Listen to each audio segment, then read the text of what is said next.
Assalamualaikum warahmatullahi wabarakatuh. Alhamdulillahilladzi hadana li hada wa ma kunna linahtadiya laula an hadanallah. Asyhadu an la ilaha illallah wa asyhadu anna Muhammadan abduhu wa rasuluh. Allahumma shalli ala Muhammad wa ala alihi wa ashabihi wa man tabi'ahu bi ihsan ila yaumiddin, amma ba'du.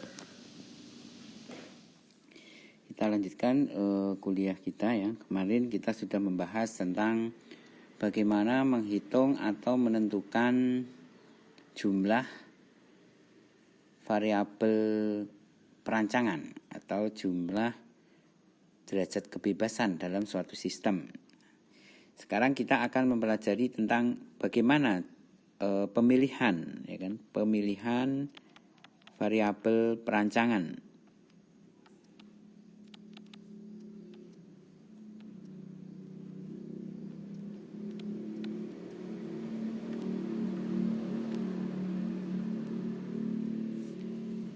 Pada sistem ya. Bagaimana pemilihan variabel perancangan pada sistem? Kemarin kita sudah membahas tentang bagaimana menghitung atau menentukan jumlah variabel perancangan atau variabel bebas ya dalam sebuah sistem, yaitu kita menghitung derajat kebebasan. Kita kemarin adalah contohnya adalah pada sistem HE ya kan, sistem penukar panas. Penukar panas atau HE.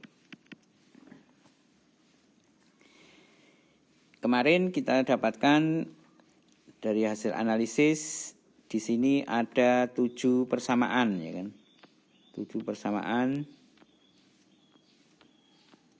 pada sistem HE.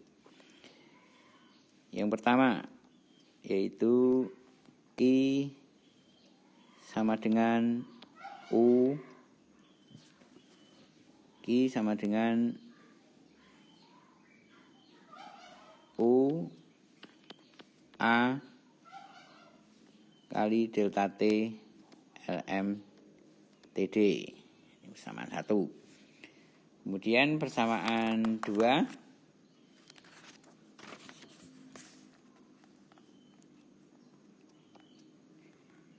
yaitu delta T LMTD adalah sama dengan T1 min T4 dikurangi T2 min T3 dibagi dengan ln dari T1 min T4 dibagi dengan T2 min T3. Kemudian dari hukum kekekalan massa kita dapatkan bahwa W1 sama dengan W2. Kemudian W3 sama dengan W4.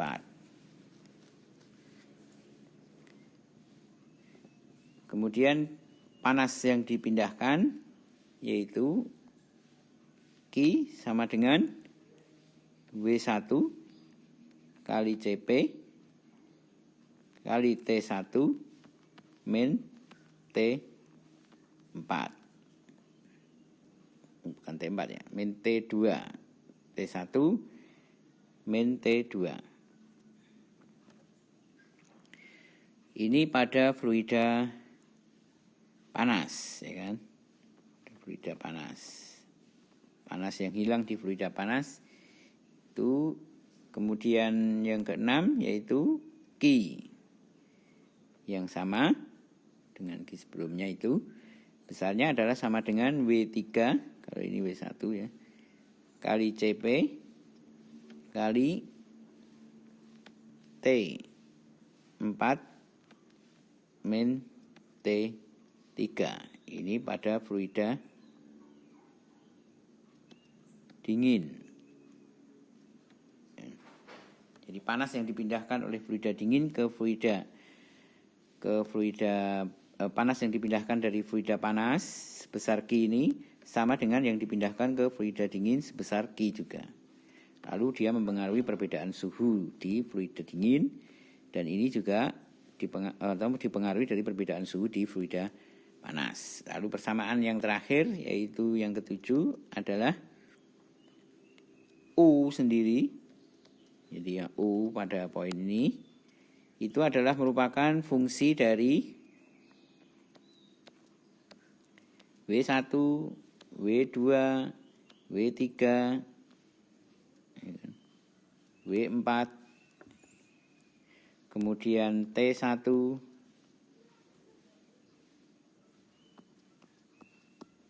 T2, T3, T4, dan K. K adalah jenis, K ini adalah jenis dari He, ya kan? Jenis He. Jadi semacam koefisien, ya kan? Jenis He. Jadi kita dapatkan ada 7 persamaan ini. Dalam kuliah ini kita akan menentukan atau memilih variabel perancangan dalam sistem penukar panas atau He itu. Variabel perancangan pada sebuah sistem adalah merupakan hal yang sangat penting, ya kan? Karena variabel perancangan ini merupakan variabel yang dapat diubah-ubah nilainya untuk mencari kondisi operasi optimum dari suatu sistem tersebut. Jadi kita harus mencari variabel perancangan ini untuk optimasi, ya kan? Karena dia yang bisa kita ubah-ubah sebebas-bebasnya.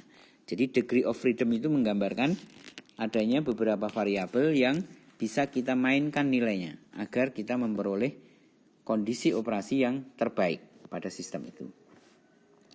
Jumlah variabel perancangan untuk sebuah sistem paling banyak adalah sama dengan derajat kebebasan sistem tersebut. Kemarin kita sudah membahas atau sudah mempelajari bagaimana menghitung derajat kebebasan dalam suatu sistem. Nah, sekarang kita akan menilai atau memilih dari sistem yang memiliki derajat kebebasan itu, atau ada sekian banyak variabel yang bebas itu, mana yang akan kita jadikan sebagai variabel perancangan untuk kita optimasi. Untuk sistem dengan jumlah variabel dan jumlah persamaan perancangan yang tidak terlalu banyak, pemilihan variabel perancangan dan penentuan susunan aliran informasinya dapat dilakukan secara langsung dengan pemeriksaan visual. Jadi kalau sistemnya tidak terlalu rumit, bisa langsung kita kerjakan seperti contoh-contoh di awal dulu, ya kan. Jadi pada sistem-sistem yang sederhana kita bisa langsung kerjakan. Akan tetapi untuk sistem dengan jumlah variabel dan jumlah persamaan perancangan yang banyak, maka pemilihan variabel perancangan dan penentuan susunan aliran informasinya sulit dilakukan kalau secara visual saja. Nah, di sini bayangkan kalau kita punya sistem sampai 7 persamaan ini, kemudian berapa variabel yang kita punya? Kemarin kita hitung ada 13, ya kan, yaitu ini 1, 2, 3, ya kan.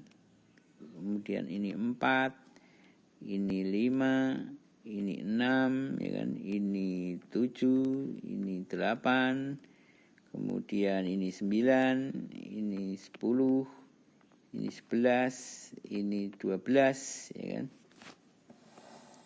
Mana lagi? Yaitu K ini ya, 13. Nah, 13. CP tidak kita hitung karena CP nilainya sudah tertentu, ya kan. Ini kita tidak anggap sebagai, kita sebut ini bukan variabel, ya kan. Ini bukan variabel karena nilainya sudah tertentu. Jadi kita punya 13. Jadi di sini ada 13 variabel. Kita punya 13 variabel. Lalu kalau kita punya 7 persamaan, 13 variabel, lalu kita mulai menghitungnya dari mana ini? Dari persamaan mana dulu? Nah, yang mana yang harus kita selesaikan lebih dulu? Lalu setelah itu kemana? Apa yang kita hitung? Lalu kemana kita menghitungnya dan seterusnya? Nah, itu tentunya untuk sistem yang sudah cukup besar seperti ini baru masih sederhana ya hitungannya. Ini masih sederhana, tapi ini sudah cukup besar, ya kan. Artinya sudah banyak variabelnya dan persamaannya. maka kita memerlukan suatu cara. Nah, pada bab ini atau pada konsep ini, pada perkuliahan ini kita akan memperkenalkan salah satu cara yang paling sering dipakai, yang paling mudah, yaitu cara yang disebut dengan structural array. Kita nanti akan menggunakan cara structural array. Structural array disebutnya structural array.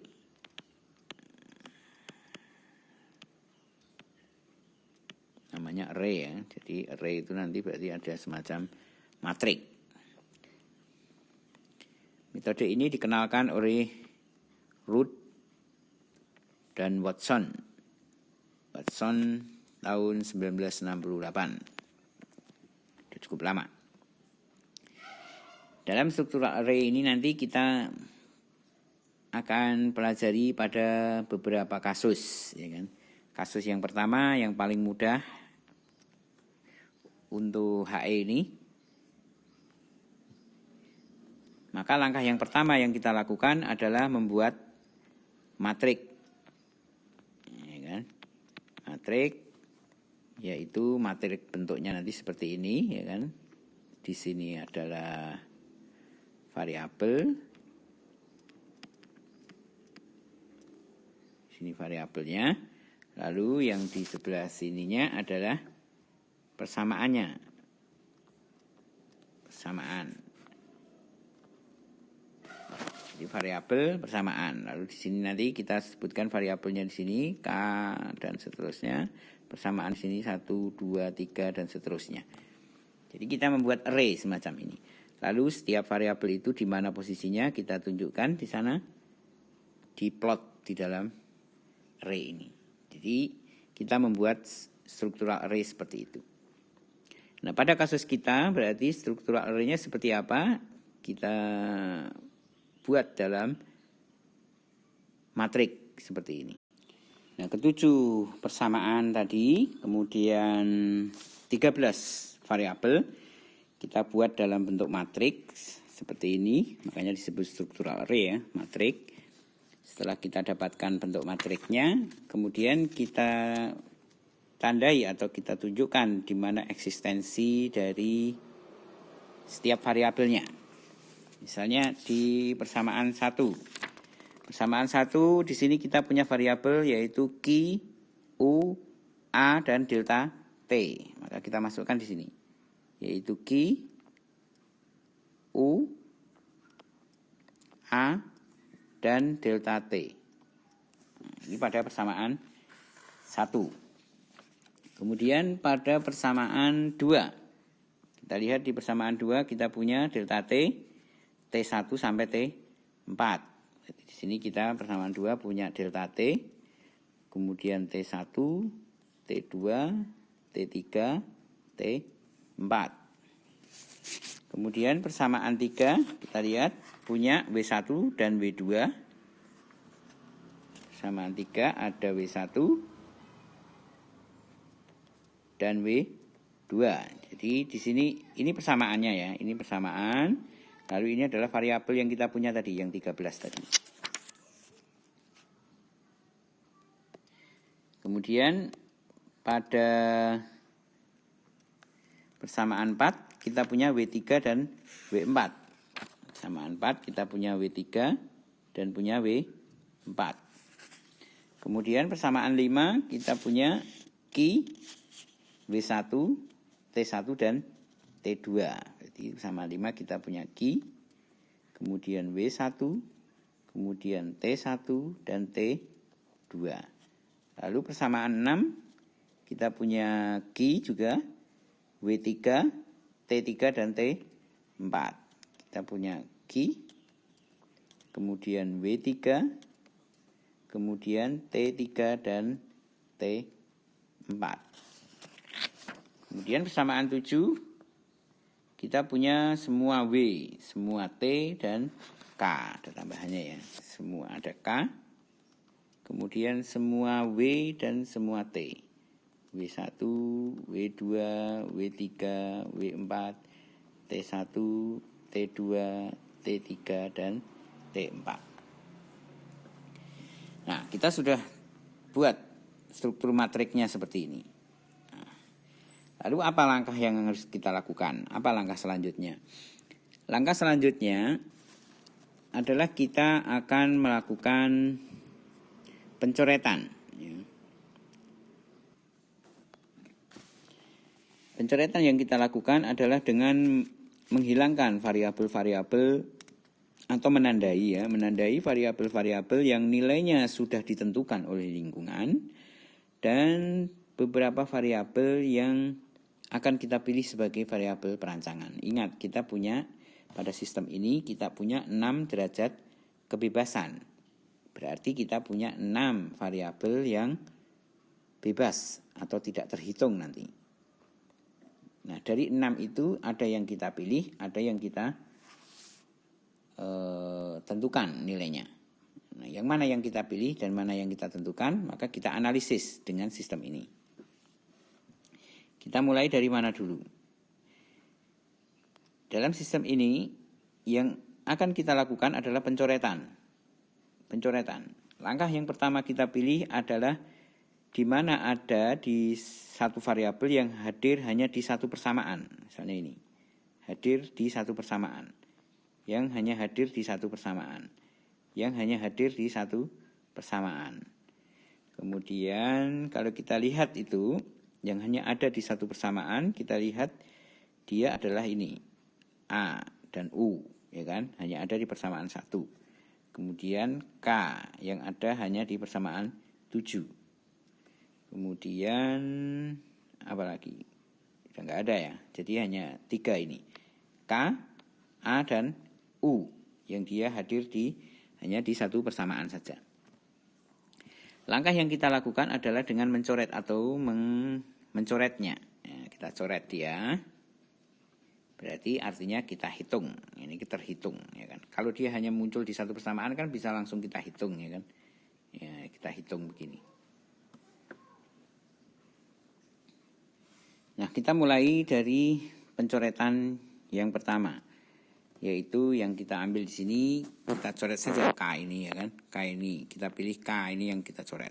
K, kita hitung, berarti dicoret ya. Dari persamaan 7. Jadi persamaan 7 kita menghitung K. Ini adalah coretan yang pertama. Coretan yang pertama. Ini K. Kemudian kita masih punya satu lagi, masih punya 2 malah ya, 2 persamaan di sini. Kita masih punya 2 persamaan yang hanya muncul di satu, 2 variabel yang hanya muncul di satu persamaan ya. Tapi tadi ada yang kurang kayaknya ya. K itu adalah atau U. Oh iya, persamaan 7 kita masih salah tadi ya. Persamaan 7 harusnya muncul di U, ada U-nya ya kan, masih kurang ini persamaan 7, yaitu persamaan 7 ada U di sini. Ada U di sini. Tapi tidak merubah dari yang kita hitung ya. Jadi tetap saja K itu hanya muncul di satu persamaan. Berarti sekarang kita hanya punya, dulunya kita hanya punya K dan A. Sekarang kita malah jadi punya ada A dan ada U yang hanya muncul di satu persamaan ini. U sebenarnya ada 2, yaitu di persamaan 7 dan persamaan 1. Tapi persamaan 7 sudah kita coret, berarti U tinggal di persamaan 1. Nah, ini berarti bisa kita coret U ini. Bisa kita hitung dari persamaan 1. Nah, kita tinggal pilih mau U apa A yang kita coret. Kita bisa ambil misalnya A dulu ya kan. Kita ambil A sebagai coretan yang kedua. Oke. Kita hitung A dari persamaan 1. Ini langkah kedua, yaitu kita menghitung A dari persamaan 1. Nah, dihitung A dari persamaan 1. Kemudian kita masih punya variabel yang berdiri bebas di sini, yaitu mana? Kita lihat semuanya ini sudah terhitung ya, sudah tercoret U-nya. Berarti yang kita masih punya bebas lagi adalah delta T. Nah, ini delta T masih sendirian. Atau W2, ini juga sendirian. Delta T atau W2. Kita coret delta T misalnya. Kita coret delta T.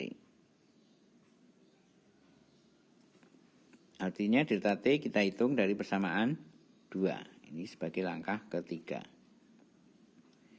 Kita menghitung delta T dari persamaan 2. Nah, sekarang kita punya lagi yang bebas adalah semua T, ya kan? Semua T1, T2, T3, T4 ini bebas semua, ya kan?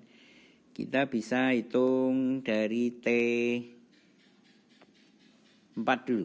Ya, misalnya T4. Ya, kita pilih T4 lah ya. T4 kita hitung dari persamaan berapa ini berarti? T4 dihitung dari persamaan 6. Nah, ini langkah yang keempat, yaitu kita menghitung T4 dari persamaan 6. Sekarang kita masih punya lagi yaitu T1, T2. Yang sendirian di sini kita punya ada T1 dan T2, tinggal ini ya sendirian. Kemudian W2 ini juga sendirian. Ini bisa, berarti itu bisa dihitung ya kan, bisa dicoret.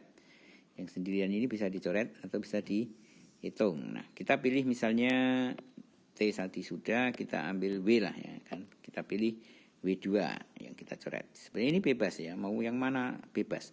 Asal kaidah yang kita tetapkan tadi diikuti, nanti hasilnya tetap sama saja. Jadi ini kita coret, ini sebagai langkah yang ke-5. Jadi harusnya setiap mahasiswa punya idenya sendiri-sendiri. Kalau sampai urutannya kok sama persis itu ya mencurigakan ya kan. Bagaimana dia mengerjakannya. Tapi kan bisa juga karena kebetulan ya. Tapi artinya kita punya pendapat kita sendiri mana yang lebih mudah untuk kita atau yang lebih kita sukai. Di sini banyak pilihan. Ketika ada banyak pilihan. Di sini setelah kita coret W3 di langkah ke-5, kita mengidentifikasinya tinggal garis ini garis ke-5, kita cocokkan dengan ke-5. Berarti kita menghitung W2 dari persamaan 3. Cara membacanya begitu. Nah, sekarang kita masih punya bebas ini W1, ada T1, ada T2. Ada Q juga bebas. Nah, ada W1, T1, T2 dan ada W4 ini juga. Ini juga bebas. Mana yang akan kita coret dulu? Misalnya W4 ya. W4 kita coret. W4 kita hitung maksudnya ya kan. Kita hitung ini sebagai langkah yang ke-6, yaitu kita menghitung W4 di sini. Nah, ini adalah langkah yang ke-6. Kita punya 7 persamaan, berarti langkahnya hanya sampai 7 ya. 7 persamaan kan kita menghitung hanya sampai 7 persamaan saja. Makanya ketika kita punya 13 variabel lalu kita hanya bisa mencoret 7, artinya bisa menghitung 7, berarti akan tersisa nanti 6 variabel yang tidak bisa kita hitung. Nah, itulah yang menjadi variabel bebasnya ya kan.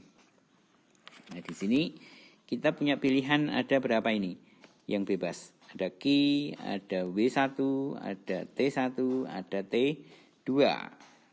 Semuanya bebas itu ya kan. Q, W1, T1, dan T2. Lalu yang mana yang kita coret? Seperti ini. Kita coret yang mana? Atau yang kita hitung yang mana? Yang kita hitung kita ambil sembarang ya. Kita ambil saja Q ya kan misalnya. Q ini sebagai langkah yang ke-7 yaitu kita coret Q. Ini adalah langkah yang ke-7 dari persamaan 5. Nah, jadi persamaan 5 ini kita menghitung Q. Di sini kita mengidentifikasi variabel-variabel yang kita hitung tadi yang mana ya. Misalnya langkah 6 berarti ini yang kita hitung ya kan.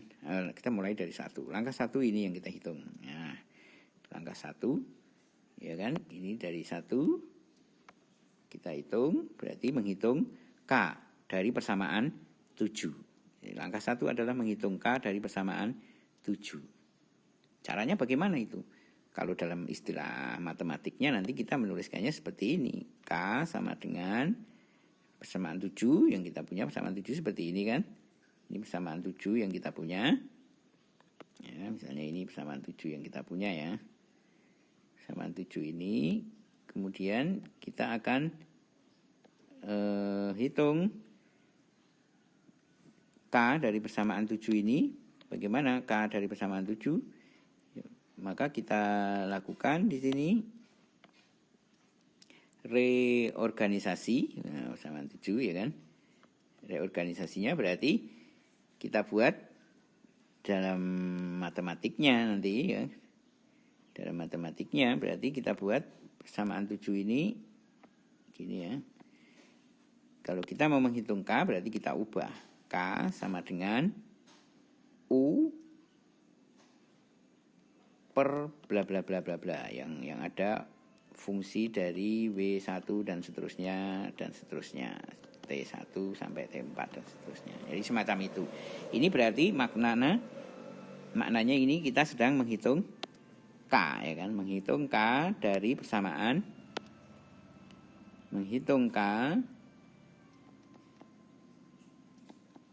dari persamaan 7. Konsepnya seperti ini. Maka langkah dalam struktural array-nya adalah sudah kita tuliskan tadi ya, itu cuma ilustrasi saja ya. Kita sudah pilih K dari persamaan langkah pertama yaitu menghitung K dari persamaan 7. Kemudian yang kedua kita mencoret U ini ya kan dari persamaan 1. Kemudian yang ketiga adalah ini 3 ya, yang ketiga berarti ini 3, ini 3, berarti ini ya. Berarti kita mencoret delta T atau menghitung delta T. Nah, delta T ini yang ketiga. Kemudian yang keempat adalah kita menghitung T4. Nah, ini. Kemudian yang kelima kita menghitung W2. W2 dari persamaan 3 yaitu ini. Dari mana kita membacanya? Ini yang kelima, ini yang kelima. Berarti pertemuannya di sini. Ya, berarti kita menghitung W2 dari persamaan 3. Langkah yang keenam adalah W4 dari persamaan 4. Kemudian langkah yang terakhir yang ketujuh, ini yang ketujuh, persamaan 5. Ini variabelnya adalah Q. Berarti persamaan 7 kita adalah menghitung Q dengan persamaan 5. Nah, di sini kita lihat ada 7 variabel yang tercoret yaitu K, Q, A, W2, W4, kemudian T4 dan delta T. Lalu kita punya variabel yang belum tercoret U, W1, W3, T1, T2, T3. Berarti ini adalah merupakan degree of freedom atau derajat kebebasannya. Jadi kita punya berapa itu? 1, 2, 3, 4, 5 derajat kebebasan. 6 ya, masih kurang ini W3. Kita punya 6 derajat kebebasan. U, W1, W3, T1, T2 dan T3. Di sini berarti kita katakan kita punya variabel yang tidak tercoret atau desain variabel perancangan ya. Variabel perancangan yang kita buat di sini, variabel perancangan dalam desain kita ini berarti apa saja ini? Yaitu U, W1, W3 ya kan? Variabel kita adalah U, W1, W3. Kemudian apa lagi?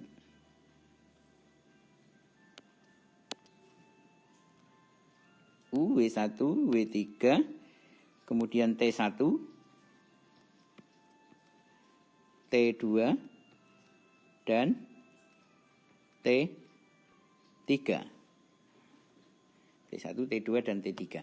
Dalam sistem kita yang dulu, berarti ini kita sebut apa saja ini variabelnya ini. U adalah koefisien perpindahan panas keseluruhan.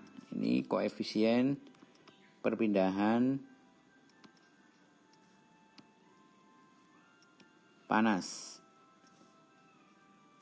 total ya kan. Keseluruhan itu berarti total ya. Koefisien perpindahan panas total. Kemudian W1 apa? W1 adalah fluida panas yang masuk. Wah, ini kita urutkan berarti begini ya. Ini kita taruh paling bawah aja. Nah, ini berarti U adalah ini.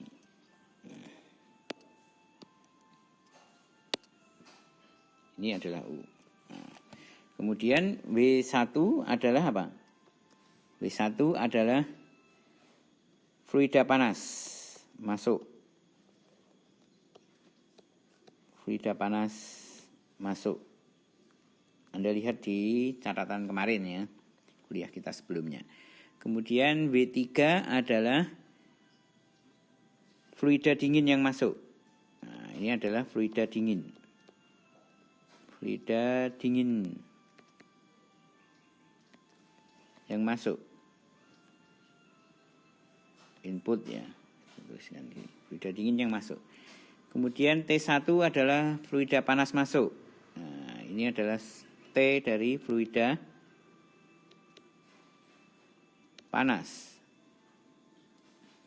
Kemudian T2 adalah fluida panas keluar, yaitu T fluida panas keluar. Kemudian T3 adalah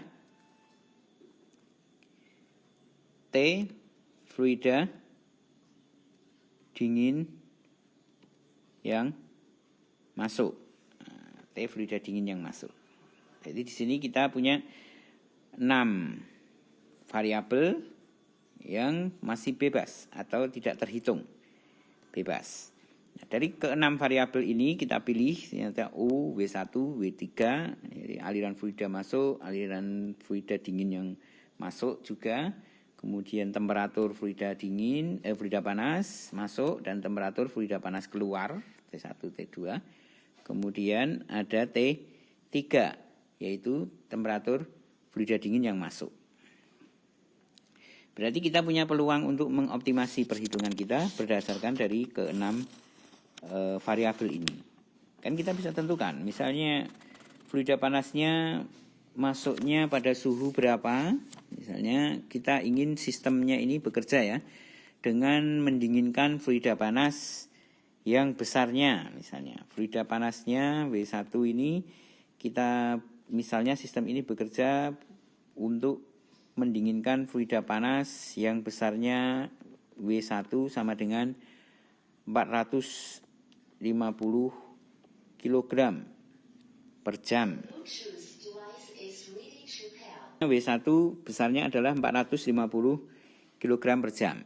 Kemudian dia akan mendinginkan fluida panas yang temperatur masuknya adalah sebesar 100 derajat Celcius. Lalu dia akan turun menjadi temperatur keluarnya adalah sebesar 40 derajat Celcius. Misalnya kita tetapkan seperti itu desainnya, ya kan? Kemudian kita gunakan air pendingin yang tersedia pada suhu misalnya 32 derajat Celcius. Nah, air pendingin adalah T3 ya. T3 adalah 32 derajat Celcius. Nah, akhirnya kita tetapkan ini. T1, T2, kemudian T3 masuknya sekian, W1 masuknya sekian, 450 sekian. Kalau kita tetapkan 4 variabel ini, yang paling mudah ya, kita desain, kita inginnya seperti ini ya. Beban kerjanya adalah menurunkan suhu fluida sebanyak 450 kg per jam, menurunkan suhunya dari 100 menjadi 40. Lalu kita punya fluida dinginnya adalah suhunya 32 derajat Celcius. Nah, dari kasus ini berarti kita sudah tandai di sini. Kita tandai di sini dalam sistem kita ini. Berarti W1 sudah kita tentukan. W1 sudah kita tentukan nilainya, ya kan? W1 sudah kita tentukan nilainya. Kita tandai yang sudah kita tentukan ini dengan lingkaran misalnya, ya kan? Ini sudah kita tentukan nilainya. Kemudian T1 juga sudah kita tentukan nilainya. Nah, T1 kita tentukan nilainya. Kemudian T2 juga sudah kita tentukan nilainya. T2 sudah kita tentukan nilainya. Kemudian T3 juga sudah kita tentukan nilainya, 32 derajat Celcius. Nah, ini T3 sudah kita tentukan nilainya. Nah, berarti kita tinggal punya 2 variabel yang kita jadikan sebagai desain variabel di sini. yaitu W3 dan U. Nah, di sini berarti kita jadikan ini sebagai desain variabel. Mendesain U dan mendesain W. Langkah selanjutnya adalah kita membuat urutan perhitungannya. Ya, urutan perhitungannya. Urutan perhitungan berarti kita melihat dari urutan pencoretan tadi. Ini pencoretan pertama. Berarti ini nanti dalam urutan perhitungan ini yang terakhir. Nah, pencoretan yang terakhir yaitu 7. Berarti ini menjadi dalam urutan perhitungan adalah pencoretan perhitungan yang pertama. Berarti urutan perhitungannya berarti di sini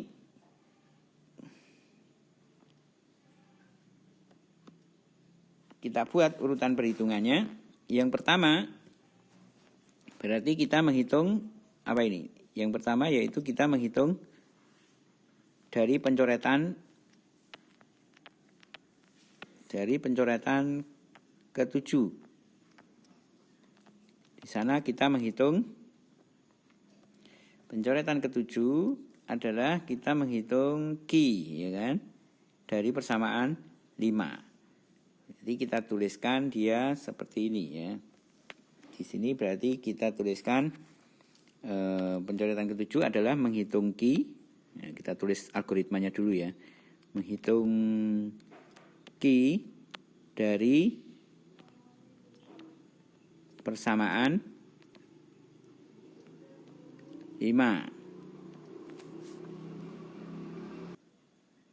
Kemudian langkah yang kedua yaitu kita lihat di pencoretan yang ke-6. Pencoretan ke-6 adalah kita menghitung W4 dari persamaan 4. Yaitu menghitung W4 dari persamaan 4.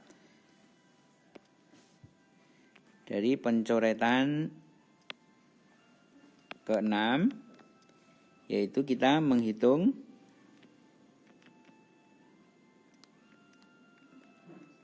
W4 dari persamaan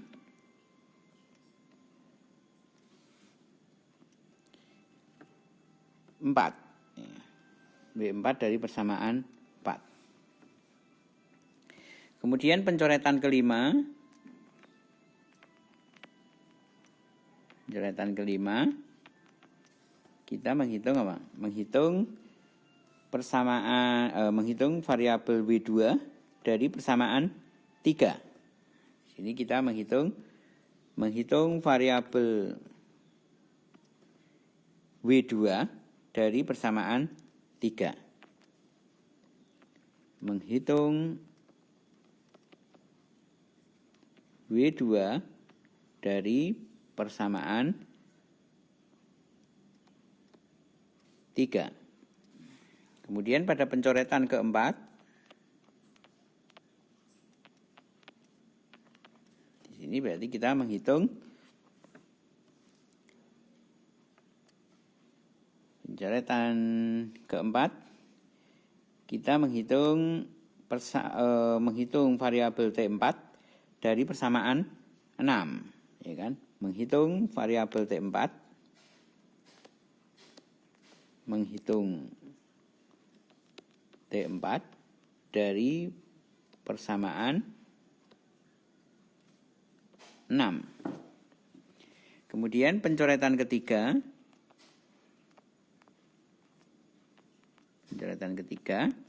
kita menghitung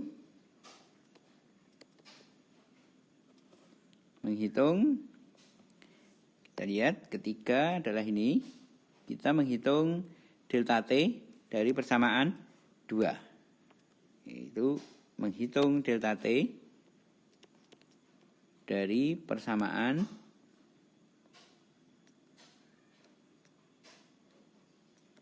2, ya kan? Menghitung delta T dari persamaan 2. Kemudian pencoretan kedua,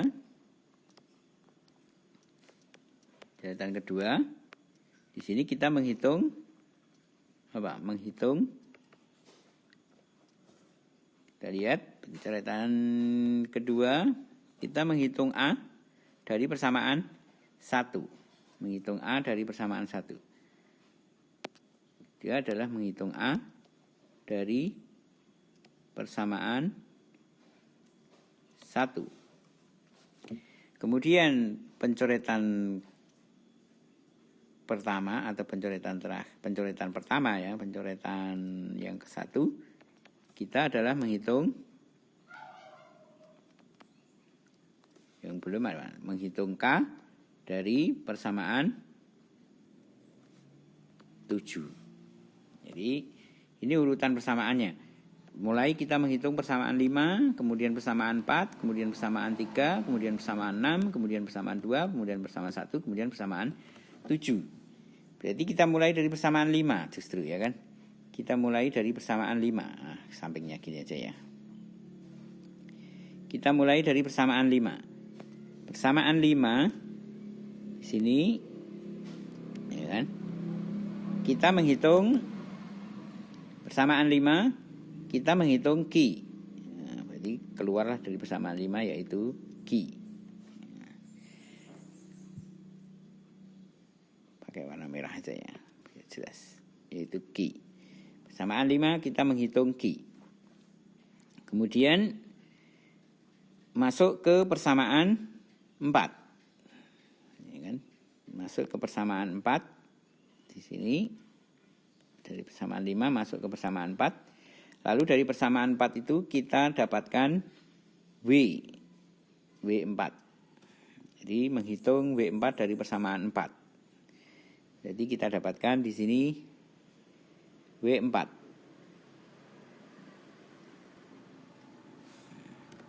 Kemudian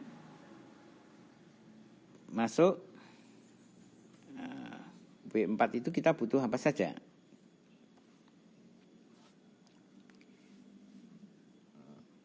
Oh, kita belum ini ya. Sebentar ya. Jadi kita belum melihat kaitannya ini ya. Kita baru menghitung W4 dari persamaan di sinilah misalnya ya. W4 dari persamaan 4. Tapi kita belum lihat W4 itu persamaan 4 itu butuh apa saja? Butuh W3. Ya kan? Butuh masukan W3. Persamaan 4 butuh masukan W3. Hanya W3 saja ya. Berarti di sini ada masukan inputnya atau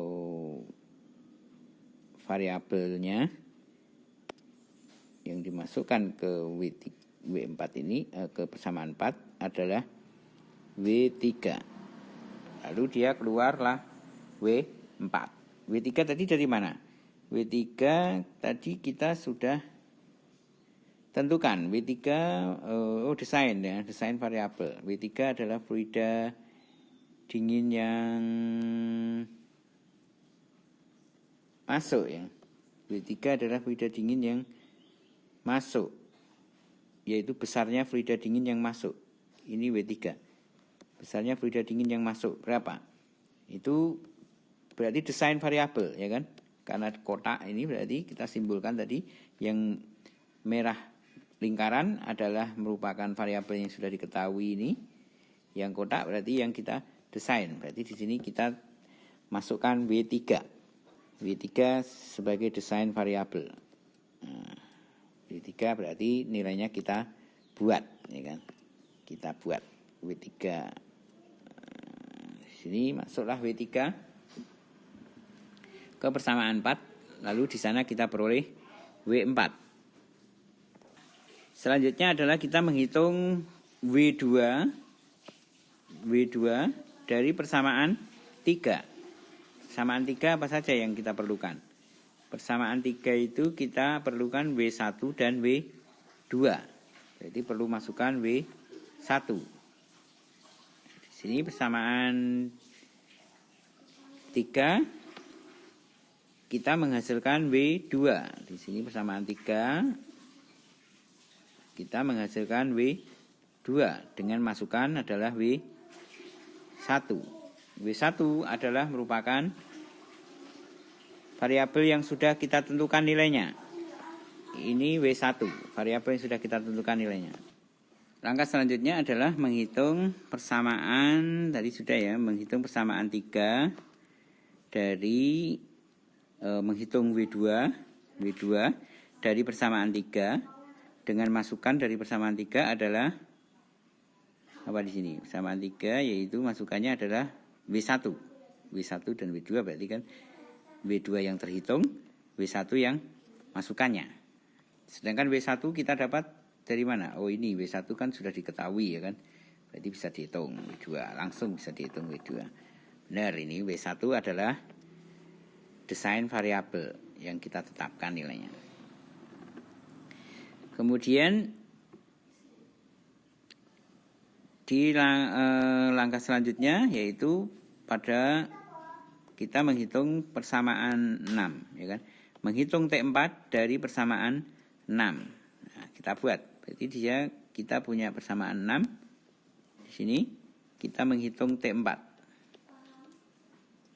Masukannya apa? Masukannya persamaan 6, kita lihat di sini persamaan 6. Persamaan 6 masukannya adalah Q, kemudian W3, kemudian T3. Jadi masukannya adalah Q, W3, T3. Dan yang kita peroleh T4.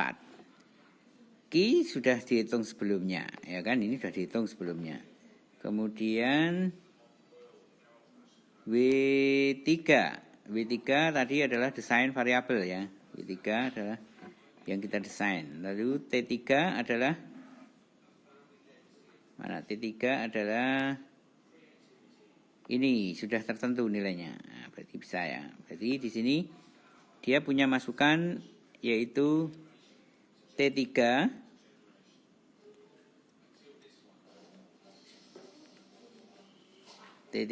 sudah tertentu nilainya. Kemudian ada Q dan W3. W3 sudah kita tetapkan atau sudah kita tentukan desain variabel. Nah, ini masukannya juga, dia masuk sini. Ya. Kemudian Q-nya adalah ini. Nah, ini biar mudah kita tengahkan aja ya. Kita tengahkan. Sini. Yes. Berarti Q ini masuk ke persamaan 6 juga. Nah,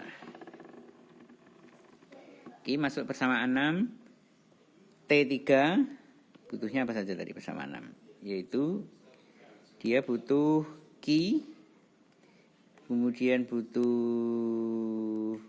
W3, butuh T3. Ada 3 masukan ya kan? Sama 6 ada 3 masukan. Betul. 1, 2, 3. Kemudian persamaan langkah selanjutnya adalah kita menghitung dari persamaan 2, menghitung delta T. Ya, di sini kita menghitung persamaan 2, menghitung delta T. Delta T dari persamaan 2 dengan masukan dari persamaan 2. Masukannya adalah T1, T2, T3, T4 dan delta T. Kemudian kita sudah punya nilainya T4 sudah dihitung dari langkah sebelumnya. Ya kan, sudah tercoret ini berarti sudah dihitung. Lalu T1, T2 dan T3 di situ ketiganya adalah T1, T2 dan T3. Ketiganya adalah variabel yang sudah kita ketahui. Nah, berarti di sini bisa kita langsung masukkan ada T1, ada T2, ada T3. Variabel yang sudah kita ketahui semua, yaitu T1, T2 dan T3. Wah, kita agak konsisten warnanya ya. Enggak apa-apa ya. T1, T2 dan T3. Lalu masukkan lagi yang satunya apa tadi? T1, T2, T3, T4. T4 sudah kita peroleh dari perhitungan sebelumnya. Nah, ini berarti akan masuk ke sini. T4 masuk ke sini. Kita peroleh delta T. Nah, kemudian menghitung persamaan 1, menghitung A dari persamaan 1. Kita menghitung A dari persamaan 1. Kita lihat persamaan 1 butuh masukan apa saja. Persamaan 1 kita lihat dia butuh masukan dari Q dan U. Kemudian delta T, ya kan? Berarti Q, U dan delta T. Berarti kita sambungkan Q, U dan delta T. U-nya adalah desain variabel ya kan, yang kita tandai dengan kotak ini ya. Jadi kita beri masukan U. Berarti yang terhitung sebelumnya adalah Q dan A ya. Berarti kita tadi kan mau menghitung persamaan, menghitung A dari persamaan 1 ya, bukan A yang terhitung. Ini yang keluar, A yang terhitung, masukannya adalah Q dan persamaan 1, jadi Q dan U. Di mana U adalah desain variabel, kemudian delta T sudah kita hitung sebelumnya. Jadi kita taruh di mana dia? Karena dia nanti membutuhkan Q, berarti kita taruh di sini aja ya. Ini adalah 1, kita menghitung A. Masukannya adalah dari delta T ini, kemudian dari Q ini. Nah, masuklah ke sana untuk mendapatkan A. Kemudian yang terakhir yaitu menghitung K dari persamaan 7. Nah, persamaan 7 masukannya apa? Semua ya kan? Dari U, kemudian semua W, semua T. Untuk mendapatkan K. Sedangkan K-nya sendiri masuk kemana? K nggak ada ya. K berarti hitungan akhir itu. Berarti semua W dan semua T masuk ke persamaan 7 untuk mendapatkan K. Di sini berarti kita tuliskan persamaan 7. Semua masuk ke sini, semua W, semua T, semua T. Lalu kita peroleh dari sini. Di sini kita peroleh K ya kan. Nah, ini kita pakai warna merah aja biar kelihatan. Kita peroleh K. Nah, lalu T1, T2, T3 berarti masuk di sini semua ya kan. T1, T2 dan T3.